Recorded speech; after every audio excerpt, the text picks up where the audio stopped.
It was my second full day in Johannesburg. I woke up pretty early and I didn't have any plans for the day, so I decided to open up Get Your Guide and see what there was to do in Johannesburg.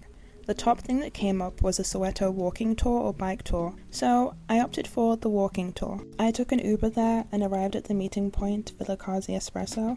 I was a bit nervous, but I had a feeling that today was going to be a good day and I would actually learn something about South Africa, a country that I knew little about.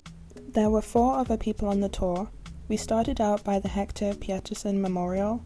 It's really heartbreaking that it was kids who initiated the change for freedom, but they were so brave, bless their souls. This map showed significant sites around Soweto, some of which I would see later on in the day.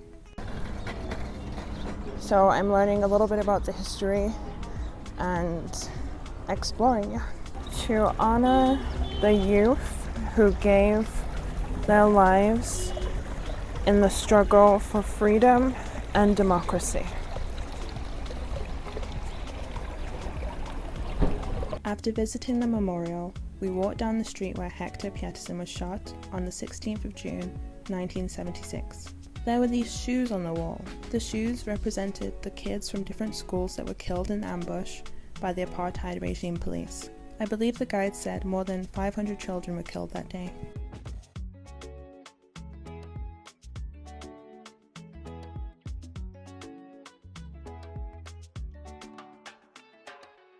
This artwork represents a situation that happened on the 16th of June 1976. There are children having a standoff with a policeman and a police dog.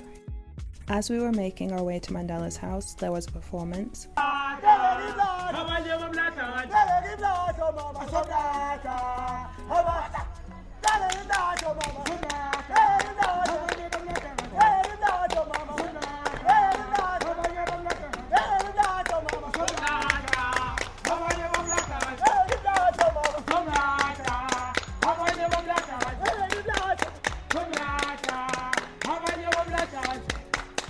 After the performance, we continued down the road to Mandela's house. You are not allowed to take videos inside, only pictures. 8115 Orlando West is the address of Mandela's house. It's a place that is significant in South African history. Nelson Mandela lived in this house with his second wife, Winnie. The guide said that actually Nelson didn't spend that much time at home, and it was Winnie who was at home with their daughters, and Winnie was subjected to harassment by the police.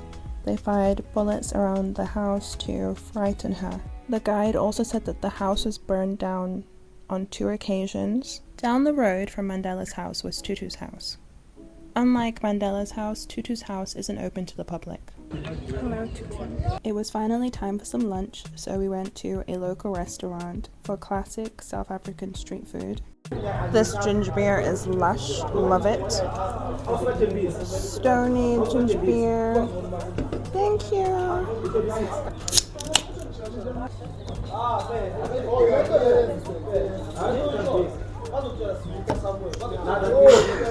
This is called Kota, and it's got a mango pickle, French fries, egg, cheese, and a Russian sausage. So you're supposed to squish it first and then eat it. So I'm just gonna go for it. Let me get a wipe ready. Okay, let's go. So I crush it a bit. Okay. How am I supposed to do this? It's huge. Oh my god.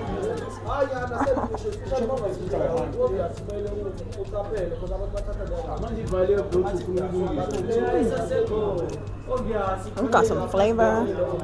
Oh my god. It is like massive. Here's everything. So you have the sausage, fries, pickle, egg, cheese. Absolutely delicious. Right, I'm gonna finish it with the rest of the group because I don't want to be antisocial, so yeah. After lunch, we took a local taxi to a different part of Soweto. You can already start to see how different this part was.